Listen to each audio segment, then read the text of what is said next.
ഈ വിഴിഞ്ഞം തുറമുഖം കേരളത്തിൻ്റെ ഒരു അസറ്റാണ്. കേരളത്തിൻ്റെ ആകെ സാമ്പത്തിക വളർച്ചയ്ക്കും നമ്മുടെ കേരളത്തിൻ്റെ കയറ്റുമതിക്കും അതുപോലെ ഇറക്കുമതിക്കും ഒക്കെ വളരെ സഹായകരമായിട്ടുള്ളൊരു പദ്ധതിയാണത്. കേരളത്തിൻ്റെ ആകെ സാമ്പത്തിക ശേഷി വർദ്ധിപ്പിക്കാൻ, തൊഴിലവസരങ്ങൾ ഉണ്ടാക്കാൻ വലിയ തരത്തിലുള്ള സഹായങ്ങൾ ലഭ്യമാകും എന്ന് മാത്രമല്ല, വിദേശ രാജ്യങ്ങളുമായിട്ടുള്ള വ്യാപാരങ്ങൾ കൂടുതൽ മെച്ചപ്പെടുത്തിയെടുക്കാൻ പറ്റുന്ന ഏറ്റവും വലിയൊരു പദ്ധതിയാണ് വിഴിഞ്ഞം തുറമുഖം. ആ തുറമുഖം വളരെ വേഗം പൂർത്തിയാക്കുക, അതിൻ്റെ പ്രവർത്തനങ്ങൾ മെച്ചപ്പെട്ട നിലയിൽ ഉയർത്തിക്കൊണ്ടുവരിക എന്നുള്ളതാണ് കേരളം ആകെ ആഗ്രഹിക്കുന്നത്. പ്രത്യേകിച്ച് ആ പദ്ധതിക്ക് ഏറ്റവും വലിയ സംഭാവന നൽകി പ്രവർത്തിച്ച ഇടതുപക്ഷ മുന്നണി ആ ഗവൺമെൻറ് വന്ന് ആഗ്രഹിച്ചത്. അതൊരു വിവാദത്തിലേക്ക് പോകേണ്ട വിഷയമേ അല്ല. ഇപ്പോൾ ഈ കേരളത്തിൽ കണ്ടുവരുന്നൊരു പ്രവണത വിവാദങ്ങൾ ഉണ്ടാക്കുക.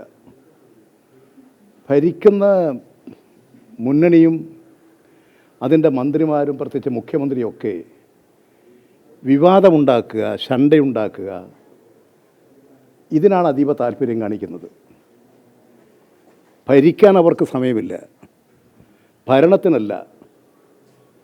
അതുകൊണ്ട് വിഴിഞ്ഞം തുറമുഖത്തിൻ്റെ പ്രവർത്തനങ്ങൾ അതിൻ്റെ കരാർ വ്യവസ്ഥയനുസരിച്ച് വേഗത്തിൽ പൂർത്തീകരിക്കാനുള്ള അതീവ താല്പര്യമാണ് സംസ്ഥാന ഗവൺമെൻറ് കാണിക്കേണ്ടത്. ആ കരാർ വ്യവസ്ഥയിൽ നിന്ന് വ്യതിചലിക്കാതെയും നമ്മുടെ സംസ്ഥാനത്തിൻ്റെ താല്പര്യങ്ങൾ സംരക്ഷിക്കാൻ കഴിയത്തക്ക നിലയിലും ഫലപ്രദമായ ഇടപെടലാണ് സംസ്ഥാന ഗവൺമെൻറ് ഭാഗത്തുണ്ടാകേണ്ടത്. അതുകൊണ്ട് ഈ വിഴിഞ്ഞം തുറമുഖത്തിൻ്റെ പേരിൽ ഒരു വിവാദത്തിലേക്ക് പോയി അതിൻ്റെ പ്രവർത്തനങ്ങളെ നിർജീവമാക്കുന്നത് കേരളത്തിന് ഗുണകരമല്ല. അതുകൊണ്ട് പ്രത്യേകിച്ച് മന്ത്രിമാരൊക്കെ ആ കാര്യത്തിൽ നല്ലതുപോലെ ശ്രദ്ധ പതിപ്പിക്കേണ്ടതാണ്. നമ്മുടെ കേരളത്തിൻ്റെ പൊതു താല്പര്യമാണ് നമ്മൾ സംരക്ഷിക്കേണ്ടത്. കെ രാജേഷ് ഉൾപ്പെടെയുള്ള പറയുന്നത് അതിൽ അഴിമതി നടന്നു എന്നാണ് കരാർ. ഏതെങ്കിലും ആളുകൾക്ക് അഴിമതി നടന്നു എന്ന പ്രശ്നങ്ങളുണ്ടെങ്കിൽ അവർ അത് ഉന്നയിക്കട്ടെ. ആ ഉന്നയിക്കുന്ന കാര്യങ്ങൾ ബന്ധപ്പെട്ട ആളുകൾ, മന്ത്രിമാർ, വിജിലൻസ്, ഒരുപാട് സംവിധാനങ്ങൾ ഇവിടെയുണ്ട്. അവരെല്ലാം അന്വേഷിക്കട്ടെ. ഞാൻ ഇത്തരമൊരു ആരോപണങ്ങളൊന്നും ഞാൻ ഉന്നയിച്ചിട്ടില്ല. അതുകൊണ്ട് എനിക്കത് സംബന്ധിച്ച് മറ്റു കാര്യങ്ങളെക്കുറിച്ച് പറയാൻ സാധിക്കില്ല. ആരാണോ ആശയം ഉന്നയിക്കുന്നത് അവരോട് ആശയവിനിമയം നടത്തി കാര്യം വ്യക്തമാക്കുന്നതായിരിക്കും നല്ലത്.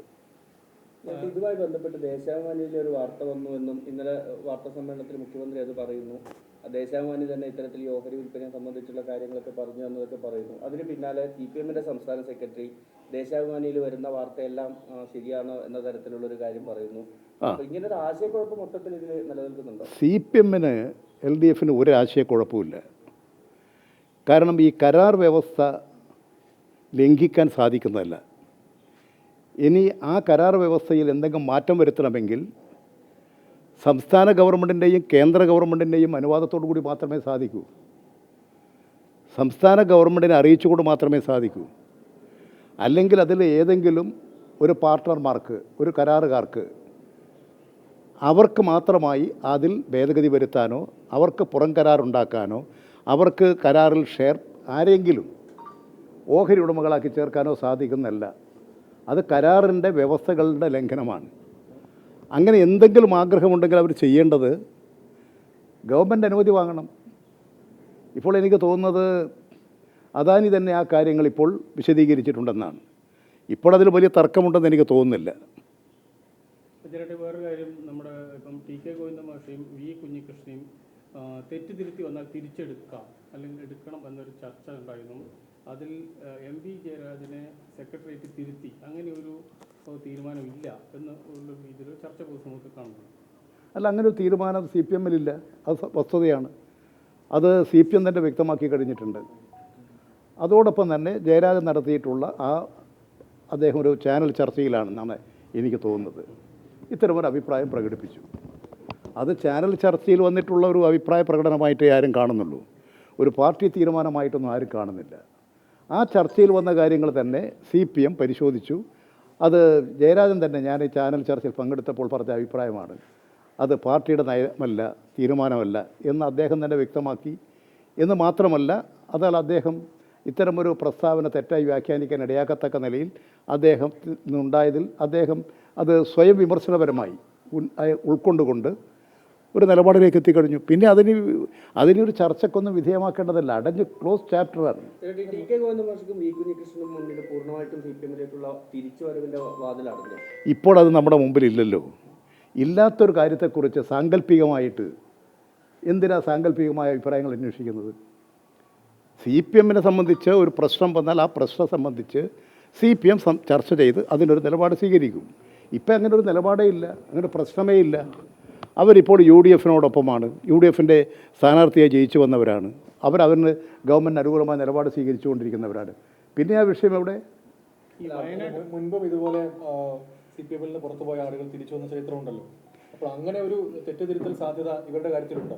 അല്ല, ഒരാൾ പാർട്ടി നടപടിയെടുത്തു, അയാൾ പാർട്ടിയിൽ നിന്ന് പുറത്തുപോയി. പിന്നീട് അയാൾ അദ്ദേഹത്തിൻ്റെ തെറ്റ് ബോധ്യമായി തിരിച്ചു വരുന്നു. അത് ബന്ധപ്പെട്ട പാർട്ടി കമ്മിറ്റി ചർച്ച ചെയ്ത് അതിൻ്റെ അടിസ്ഥാനത്തിൽ പാർട്ടി കമ്മിറ്റി ഉപരിക്കമ്മിറ്റിയുടെ അനുവാദത്തോടുകൂടി അദ്ദേഹത്തെ തിരിച്ചെടുക്കും. അതൊക്കെ സാധാരണമുള്ളൊരു നടപടിയുടെ പ്രോസസ്സാണ്. അത് CPM സ്വീകരിച്ചു വരുന്നൊരു നടപടിക്രമമാണ്. അത്രമാത്രമേ ഉള്ളൂ.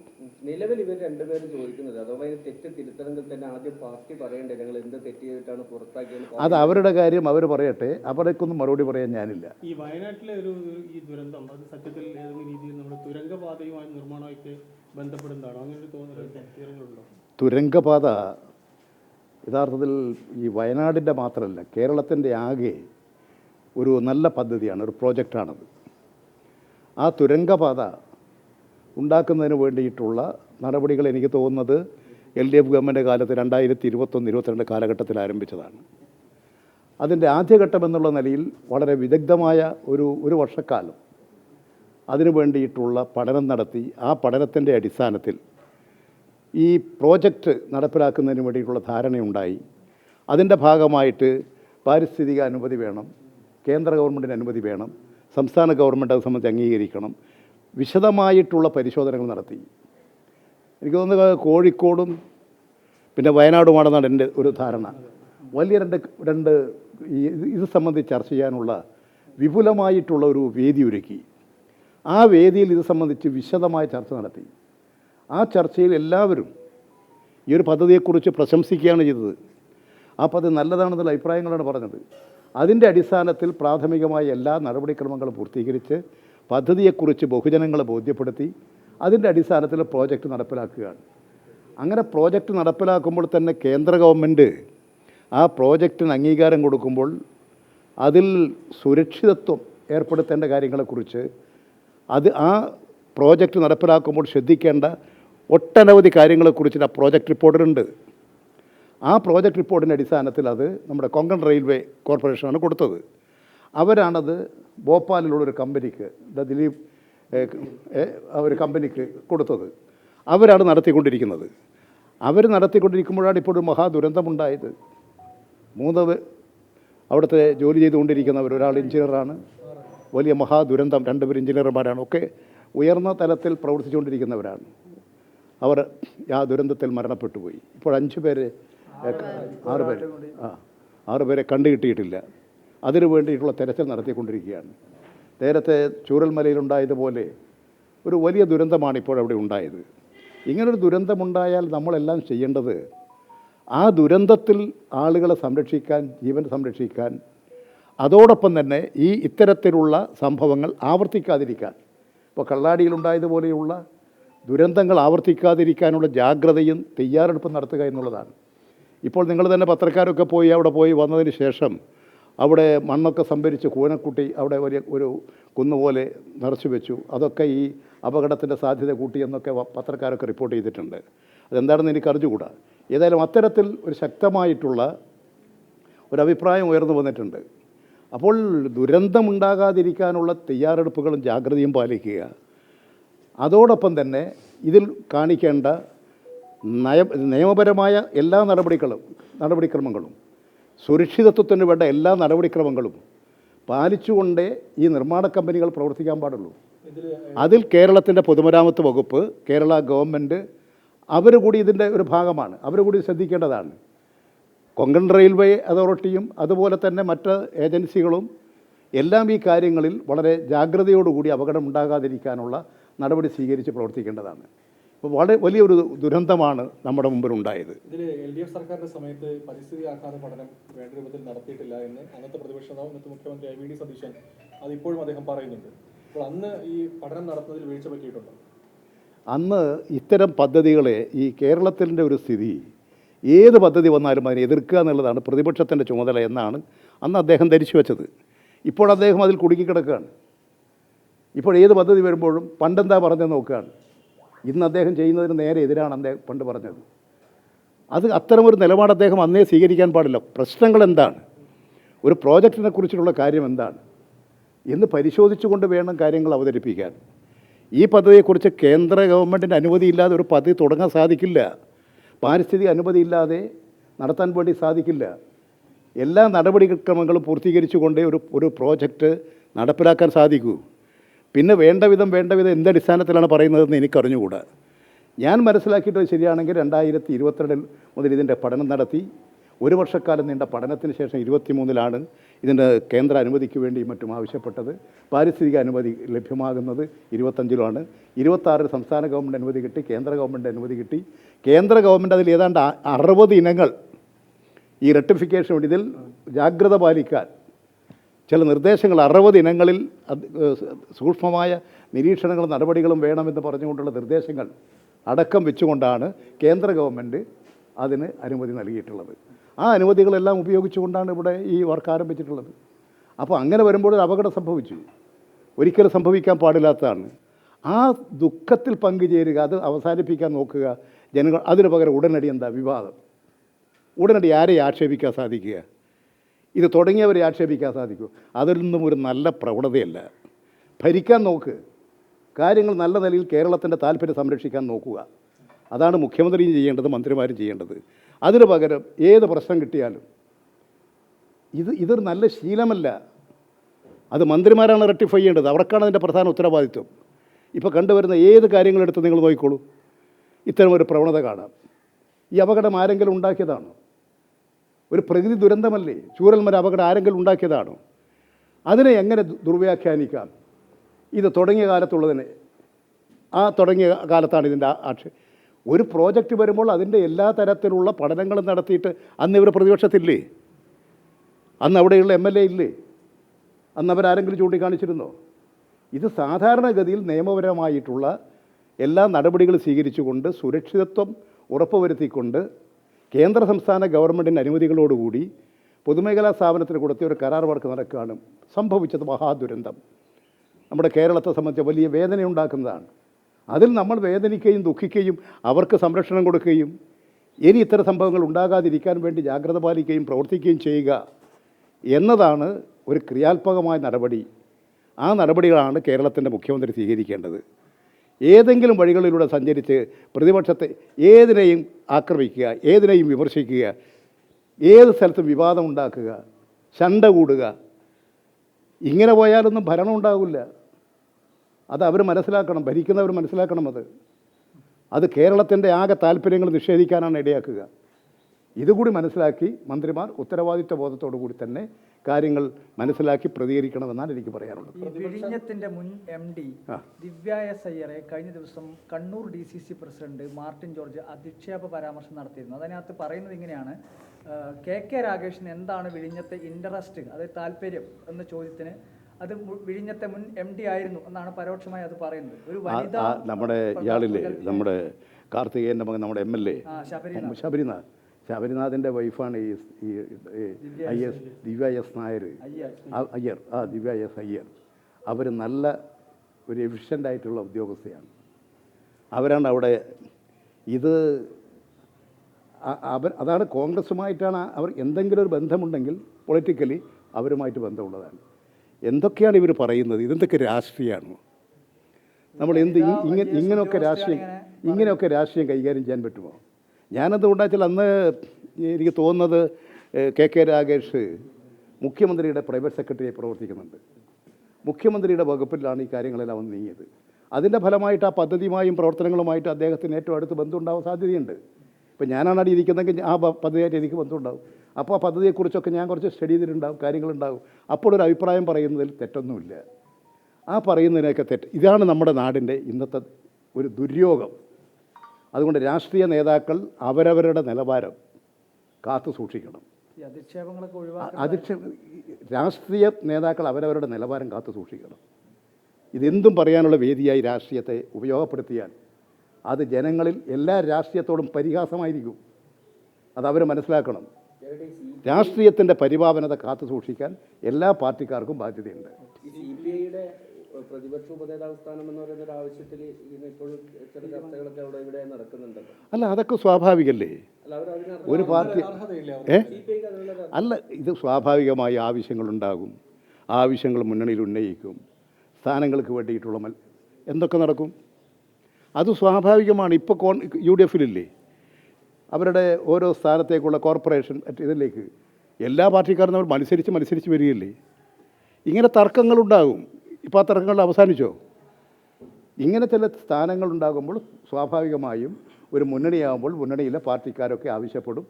അത് ചർച്ച ചെയ്യും. ആ മുന്നണി അതിന് പരിഹാരം കാണും. എല്ലാവരെയും തൃപ്തിപ്പെടുത്തിക്കൊണ്ട് മുന്നോട്ട് പോകും. ഇപ്പോൾ CPI ഉന്നയിച്ച കാര്യങ്ങളും അധികം താമസിയാതെ എനിക്ക് തോന്നുന്നത് ചർച്ച ചെയ്ത് പരിഹരിച്ച് നല്ല നിലയിൽ LDF മുന്നോട്ട് പോകും എന്ന് തന്നെയാണ് ഞാൻ കണക്കാക്കുന്നത്. തെരഞ്ഞെടുപ്പ് കഴിഞ്ഞ് 1.5 മാസം ആകുമ്പോൾ റിസൾട്ട് വന്ന് 1.5 മാസം കഴിയുമ്പോൾ പോലും പുതിയ മന്ത്രിസഭ വന്നു, ഒരുപാട് പ്രശ്നങ്ങൾ വന്നു. ഇപ്പോഴും യോജിച്ച ഒരു പോരാട്ടത്തിന് അല്ലെങ്കിൽ സമരങ്ങൾക്ക് സാധിക്കുന്നില്ല നിയമസഭയ്ക്ക് പുറത്ത്. അല്ല, ഞാൻ പറഞ്ഞത് 2.5 മാസം കൊണ്ട് സമരം വേണോ? അല്ല, അങ്ങനെ ഒരുപാട് ഇവരെന്താ ചെയ്യും നോക്കട്ടെ. ഈ സമരത്തിന് വേണ്ടി സമരമാണോ? അല്ലല്ലോ. ഇടതുപക്ഷ ജനാധിപത്യ മുന്നണി ജനകീയ ആവശ്യങ്ങൾ നേടിയെടുക്കാനുള്ളതാണ് സമരം. ഇന്ന് നമ്മുടെ രാഷ്ട്രം നേരിടുന്ന ഏറ്റവും വലിയ പ്രശ്നം വർഗീയ ഫാസിസ്റ്റ് വിപത്താണ്. ആ വർഗീയതയ്ക്കെതിരെ ജനങ്ങൾ അണിനിരത്തണം. ജനാധിപത്യ മതേതര പാർട്ടികളുടെ ഐക്യം ശക്തിപ്പെടുത്തിയെടുക്കണം. ആ നടപടികളാണ് ഇന്ന് സ്വീകരിക്കേണ്ടിയിരിക്കുന്നത്. നിയമസഭാ പാർട്ടി യോഗം പോലും അല്ലെങ്കിൽ ഒരു മുന്നണി മുന്നണിയുടെ യോഗം ചേരും. നിയമസഭ 1.5 മാസം എന്നൊക്കെ പറഞ്ഞ ചെറിയ മാസമാണ്. ഈ ഗവൺമെൻറ് എപ്പോൾ രൂപീകരിച്ച്? ഈ UDF-ലെ ഗവൺമെൻറ് എപ്പോൾ രൂപീകരിച്ച്? ഒരു മുഖ്യമന്ത്രിയെ കണ്ടെത്താൻ എത്ര കാലം പിടിച്ചു? ഞങ്ങൾക്ക് വേറെ അധികാരമൊന്നുമില്ലല്ലോ. അധികാരമില്ലാത്തൊരു സ്ഥാനമല്ലേ ഇത്? എന്തെങ്കിലും ഉണ്ടോ? അതുകൊണ്ട് ഇത് അധികാരമൊന്നും ഇല്ലാത്തൊരു സ്ഥാനമല്ലേ ഉപനേതാവ്? അതെ, അതുകൊണ്ട് നിങ്ങൾ അതേ കാണണ്ടോ. അങ്ങനെയുള്ള സ്ഥാനമൊന്നുമില്ല. ഇതിൽ എന്തൊരു ഞങ്ങളെല്ലാം ചർച്ച ചെയ്ത് പരിഹരിക്കുക. അത് ചില കീഴ്വഴക്കങ്ങളുണ്ട്, ചില നടപടിക്രമങ്ങളുണ്ട്. ഇതിനെല്ലാം തന്നെ പരസ്പരം ചർച്ച ചെയ്തുകൊണ്ടുള്ള ധാരണയിലെത്തുക എന്നുള്ള നിലപാടുണ്ട്. ഇതെല്ലാം കൈകാര്യം ചെയ്തുകൊണ്ട് ആ പ്രശ്നമെല്ലാം പരിഹരിക്കും.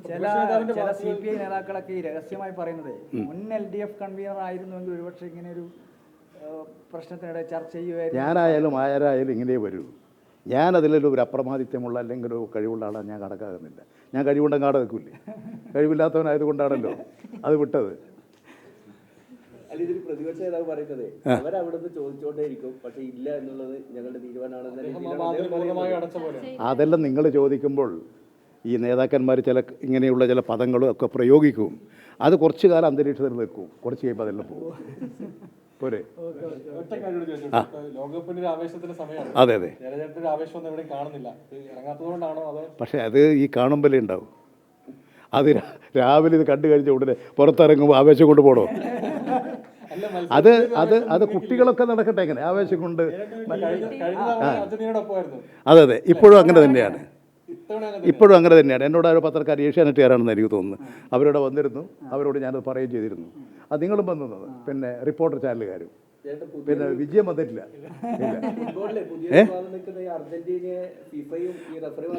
നല്ല ഈജിപ്തിൻ്റെ കളി നല്ല കളിയായിരുന്നു. നല്ല അവരുടെ പ്രതിരോധം എന്ന് പറഞ്ഞാൽ ശക്തമായിരുന്നു.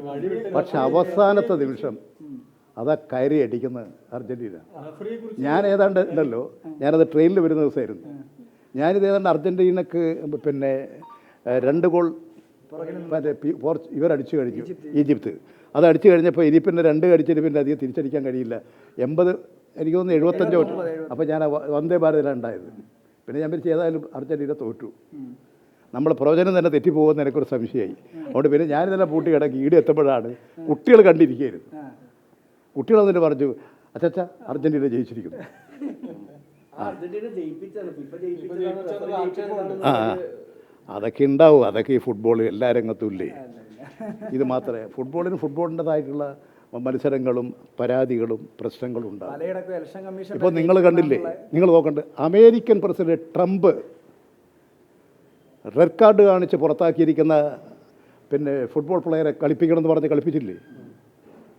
ഇതെന്താ യുദ്ധ? ഇതെന്താ ഒരു രാജ്യത്തിൻ്റെ പ്രശ്നം? അതൊരു സ്പോർട്സ്മാൻ സ്പിരിറ്റ് അല്ലേ? എന്താ ട്രംപ് ചെയ്തത്? അതിനെയാണ് നമ്മൾ എതിർക്കേണ്ടത്. ആ തരത്തിൽ അമേരിക്കൻ പ്രസിഡന്റ് ട്രംപ് ലോകത്തിലെ ഒരു വലതുപക്ഷ തീവ്രവാദിയാണ്. സ്പോർട്സിനെ പോലും വെറുതെ വിടുന്നില്ല. രാജ്യം നശിപ്പിക്കുകയാണ്, ആക്രമണം സംഘടിപ്പിക്കുകയാണ്. ഇറാന് നേരെ ആക്രമണം, പാലസ്തീന് നേരെ ആക്രമണം. എത്ര കാലമായി എത്ര ആളുകളെ കൊന്നൊടുക്കുകയാണ്. അതിനെതിരായിട്ടുള്ള ശക്തമായ ഒരു വികാരം ലോകത്താകെ വളർന്നു വരണം. ഒരു കൂട്ട കശാപ്പാണ് നടക്കുന്നത്. ഇറാനെ തകർക്കുകയാണ്. ഇപ്പോൾ അവിടെ നടക്കുന്നത് ഖൊമേനിയുടെ നിര്യാണത്തിൽ അദ്ദേഹത്തിൻ്റെ സംസ്കാര ചടങ്ങിൻ്റെ അവസാന ദിവസം. ആ ദിവസം പോലും അമേരിക്ക എന്താ ചെയ്യുന്നത്? ഏതെങ്കിലും ഒരു രാഷ്ട്രം ചെയ്യൂ? അതാണ് അമേരിക്കൻ പ്രസിഡന്റ് ട്രംപ്. സ്പോർട്സിനെയും അയാൾ ആക്രമിക്കുകയാണ്. ഇതൊക്കെ തെറ്റായിട്ടുള്ള ചില പ്രവണതകൾ വലതുപക്ഷ ശക്തികൾ ശക്തിപ്പെടുമ്പോൾ ഉണ്ടാകും. അതിൻ്റേതായിട്ടുള്ള സ്പിരിറ്റും ഒന്നും ഈ വലതുപക്ഷക്കാർ നൽകില്ല. എന്നാൽ ഇതിനെല്ലാം മാന്യമായ നിലയിൽ വില കൽപ്പിച്ച് അതിൻ്റേതായിട്ടുള്ള പ്രാധാന്യം കണക്കിലെടുത്ത് സമീപിക്കുന്നത് ഇടതുപക്ഷ നിരീക്ഷണമാണ്. ഈ അർജന്റീന ക്വാർട്ടറിലെത്തി, ഫൈനലിലെത്തുമോ? കപ്പിൽ മെസ്സിക്ക് അല്ല, എത്ര നാണ് ഞാനെന്തുകൊണ്ട് വെച്ചാൽ ഞാൻ ആ അർജൻറ്റീന ടീമിനോടൊപ്പം നിൽക്കാൻ കാരണം നേരത്തെ തന്നെ അവരുടെ കളികളും കാര്യങ്ങളും എന്നെ ആകർഷിച്ചൊരു കാര്യമായിരുന്നു. എല്ലാ കളികളും കാണാനൊന്നും എനിക്ക് സമയം ഉണ്ടായിട്ടില്ല, അതുകൊണ്ട് കാണുന്നത് വളരെ കുറവാണ്. പക്ഷെ അതുകൊണ്ട് ആ ടീം ഒരു നല്ല ടീമാണ്. കോച്ചിങ് ഒക്കെ നോക്കിയപ്പോൾ അതോടുകൂടി മാനസികമായ ഒരു പൊരുത്തം, ആ പൊരുത്തം അങ്ങനെ തുടർന്നതേ ഉള്ളൂ. മെസ്സി കപ്പടിക്കും അല്ലേ? എടുക്കണമെന്നാണ് ഞാൻ ആഗ്രഹിക്കുന്നത്. പക്ഷേ അതിനേക്കാളും ഇപ്പോൾ ഈജിപ്തിൽ നിന്ന് കളിച്ചപ്പോൾ ഞാനത് ധരിച്ചു ഈജിപ്തുകാർ അടിച്ച് കസരിക്കളി എന്നാണ്. ആദ്യത്തെ അവരുടെ മിന്നലാക്രമണമാണ്. അപ്പോൾ അതുപോലെയുള്ള കളികൾ ഉണ്ടാകുമ്പോൾ ചിലപ്പോൾ ചില ടീമുകൾ വന്നേക്കും. അതുകൊണ്ട് ഈ പ്രവചനം അവസാനത്തതാകണമെന്നില്ല. ഇനിയും കളിയുണ്ട്, കളിയെല്ലാം വരട്ടെ. ഇനി നിങ്ങൾക്കെല്ലാം അത് കാണാം, നിങ്ങൾക്കും പ്രവചിക്കാം. ഫ്രാൻസിനോടൊപ്പം ഫ്രാൻസിനോടൊപ്പം ഉണ്ട് ഇംഗ്ലണ്ട്. പക്ഷേ ഇംഗ്ലണ്ട് ഔട്ടായിപ്പോയി. ഇങ്ങനെ പല കഴിഞ്ഞ ലോകകപ്പ് സമയത്ത് ജയരാജൻ മെസ്സിയെ മേഴ്സി എന്ന് പറഞ്ഞിട്ട് ഒരു സംഭവം അതെ ട്രോളൊക്കെ അതവരൊക്കെ ട്രോളുകാരെപ്പോൾ ഉണ്ടാവും. ഇപ്പോഴും ഇപ്പോൾ ട്രോളില്ലേ? ട്രോളുകാർക്ക് എന്തെങ്കിലും വേണ്ടേ? ഇനി അവർ പറഞ്ഞാൽ ഞാൻ വേണമെങ്കിൽ എന്തൊക്കെ ഇട്ട് കൊടുക്കാം. ശരി, കാണാം.